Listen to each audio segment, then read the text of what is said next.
you actually go through emotional distress or mental health issues when you're not prayerful. Prayer is very powerful. I personally know the power of dua, but I also know that Allah created knowledge for a reason, right? And Allah created different channels that we can help ourselves. And Allah encouraged us to, get up, seek for knowledge, get support. So we cannot just sit down and keep praying and feel like suddenly you are going to be okay. You have malaria and then you're praying. Is the malaria going to disappear? So spiritually, I remind myself that, you know what? Allah is the healer and I'm just the channel that carries out the healing process. So that alone takes away the weight for me.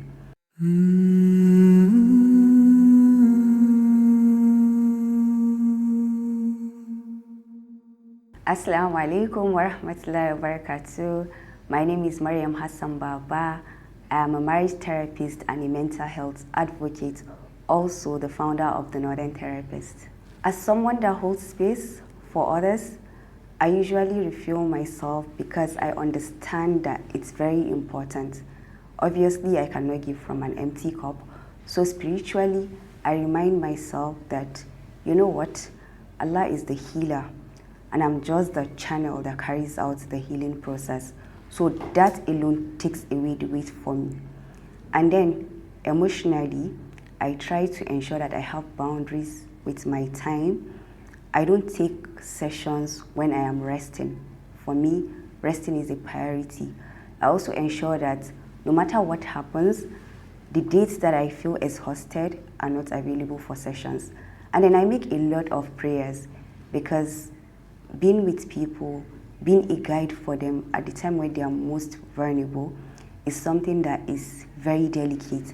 And obviously you want the guidance of Allah. So through prayers, I try to balance it all. So how has my relationship, with Allah shaped the way I see healing? First and foremost, as a Muslim, I know that this life is not trial-free, right? And I know that with every trial comes hardship and difficulty. And hardship and difficulty can bring out emotions from us that are not good emotions. Like we say, emotions like fear, like, trauma, like, sadness, all of that. And because of these negative emotions, we require healing, right? And I also know that Allah does not burden his soul with something that it cannot take. And, trusting in Allah, having faith does not mean that you're not going to be tried with a burden, right? So, in as much as you're going to be given that difficulty, Allah is also going to help you to go through that burden. And when we look at, we study the stories of our prophets, we would see that most of them were, challenged with a lot of hardship, but Allah saw them through. And again, Allah has given us resources to help us to navigate challenges, right? So these resources, part of it is what I do, like therapy. Therapy can give you tools that can help you to navigate challenges, or tools that can even expand your heart to be able to, go through that challenge. Because healing is not only removing an obstacle or removing a challenge. Sometimes it is also expanding your heart to be able to push through that challenge, to be able to bear it. We would all agree that there are certain hardships that we have come across that were very painful, but they did not disappear. We navigated through them and we felt better, okay? So that is it. Sometimes healing is not by removing the pain, but it's by stretching ourselves, stretching our hearts to navigate it. As a therapist practicing in Northern Nigeria, I understand that most times we try to see our faith by the kind of hardship, the kind of, everything that we can absorb without seeking outside help, right? So it's a misconception that if you have full tawakkul, then whatever challenges you're going through, whatever emotions you're dealing with that are getting to you, then you have to absorb it and suck it in, right? That is one of the misconceptions that we have. But it is interesting to know that just because you have tawakkul does not mean that you cannot feel your feelings. As Muslims, we have learned that so many people before us, even the prophets, they went through challenges, like I said, and they felt their feelings, right? And Allah has given us so many ways to cope with hard feelings. We have so many du'as that help us to navigate difficult emotions. We have so many traditions, even from the prophets, like, just retracting to yourself, waking up at night to pray, zikr, all of these things, they help you to navigate emotions that you're not really comfortable with. So that reminds us that, yes, you can have faith and you can still have challenges that would make you seek help. It doesn't mean that your faith does not exist. Just as you have like physical symptoms and you would see a medical doctor, it's the same way that you're going to have like emotional symptoms and you can actually see a therapist. Okay. Also, another misconception that is very popular among our people, especially in northern Nigeria, is the fact that you actually go through emotional distress or mental health issues when you're not prayerful. Prayer is very powerful. I personally know the power of dua, but I also know that Allah created knowledge for a reason, right? And Allah created different channels that we can help ourselves. And Allah encouraged us to, get up, seek for knowledge, get support. So we cannot just sit down and keep praying and feel like suddenly you are going to be okay. You have malaria and then you're praying. Is the malaria going to disappear? So when you have like sadness that is not going away regardless of what you do to make yourself happy, it is very important that you seek support. And alhamdulillah, like today in this age, we have so many supports out there. There are people like me that are practicing therapists that you can, engage their services. You can see psychotherapists. You can even belong to a support group where, you have like tools that can help you to navigate. So I want to, draw the attention of people, because the society comprises of myself, people that are viewing this, and, each and every one of us have a role to play to debunk those misconceptions. Your iman is intact if you're struggling with your emotions. Your iman is intact if you're struggling mentally. Know that the way Allah sent this trial to you, Allah has also sent a solution. So you go out of your comfort to ensure that you get the help that you need to navigate. Mostly how we balance professional services and our spirituality is the interesting thing is that both the tools that we use, they are also tools that Islam has already provided. You wake up in the morning, you want to say your prayer. What is Salah? Salah is you being present in yourself, right? And we all know how busy life is. It takes away us being present in ourselves. So what we try to do is we ensure that our tools are in your day-to-day worship of Allah. In your Salah, when you finish, making your Salah, in your last sujud, tell Allah all your problems. As you're doing that, you're focused, all your mind is present, and then you yourself, you're acknowledging everything that you're going through, which is something that is very, very powerful. It's even something that is a reflection of mindfulness, right? Also, during your askar, what are you saying? All your askar, their affirmations, you're saying all of these things. You're asking Allah, as I'm stepping out of my home, I want you to guide me, I want you to protect me. They are all affirmations once you believe in it. And I know that so many of us, we see our askar like absent-mindedly. We don't actually pay attention to the things that we see in that askar. If I'm telling Allah, Ya Allah, my going out right now, I am putting everything in your hands. Take me safely, bring me back safely. And I have full tawakkul in it. What's going to give me stress? Nothing, right? And also your zikr. As you're making your zikr, you're mindful of everything that you're saying. It keeps you connected. It grounds you. And those are the kind of things that help us to, navigate. And also remembering our iman. As Muslims, we understand that Allah would always, always, always challenge us. Allah would always, always bring trials our way.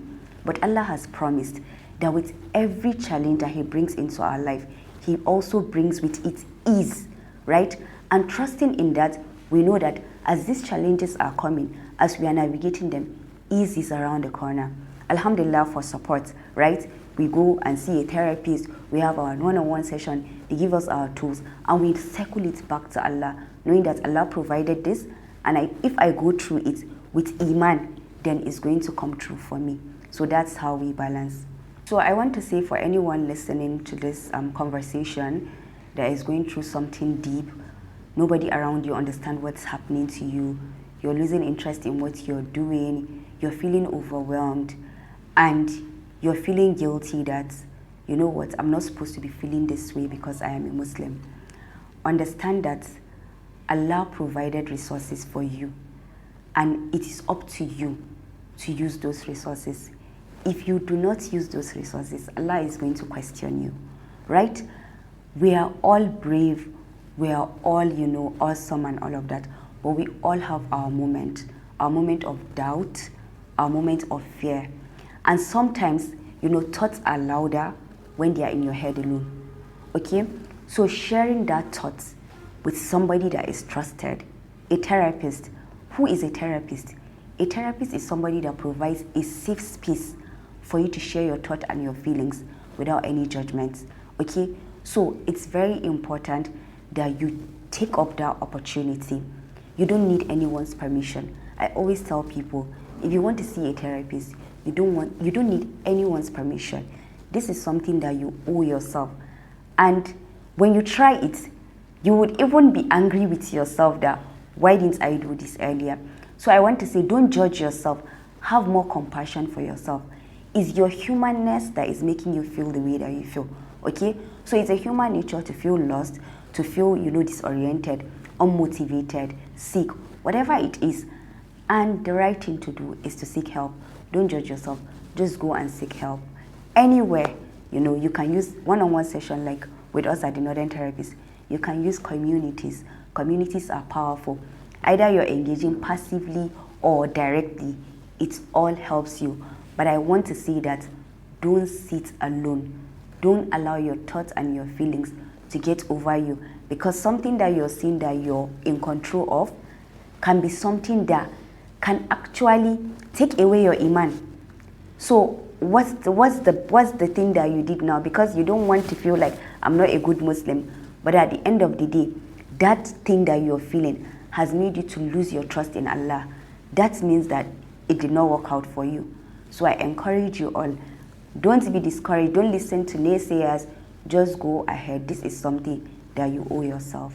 Okay, and for people that don't have, you know, access to therapy, you would ask me, like, how do they go about it? Are they excluded from emotional well-being? I want to say that as we are in the month of Ramadan, this is an opportunity for you to come clean with Allah. Understand how you're feeling. Tell Allah everything the way you're feeling it. As you tell Allah, ask Allah to send safe spaces your way. We always have safe spaces around us, but we don't get to know who they are. There is somebody around you that is curious, that is non-judgmental, somebody around you that actually cares. And when we talk about people that actually care, they are not necessarily people that are related to you by blood. It could just be somebody that pays extra attention to you. You can share with that person, right? And also, you can join communities. You can create a community.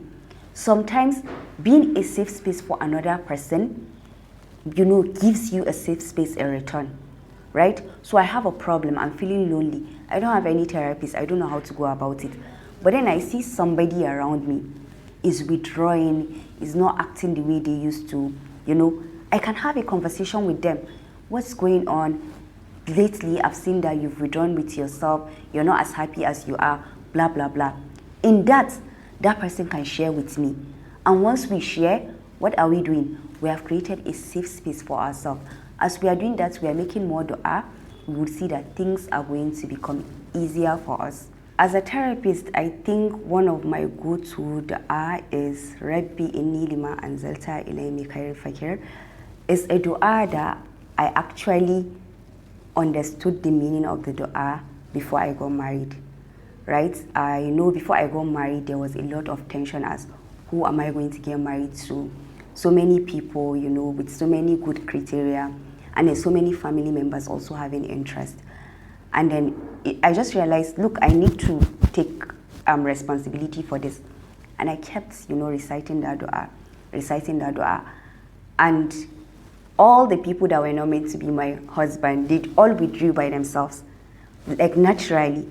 And I discovered the dua in that moment. Like I knew the dua all along, but in that moment I discovered the power of the dua. Until today is my go-to dua. Every time I am, you know, I have like, I'm blocked in my thinking, I need something, I just say like, Ya Allah, whatever goodness you have, like just bring in my way. Okay, so that's a dua, that's my go-to dua.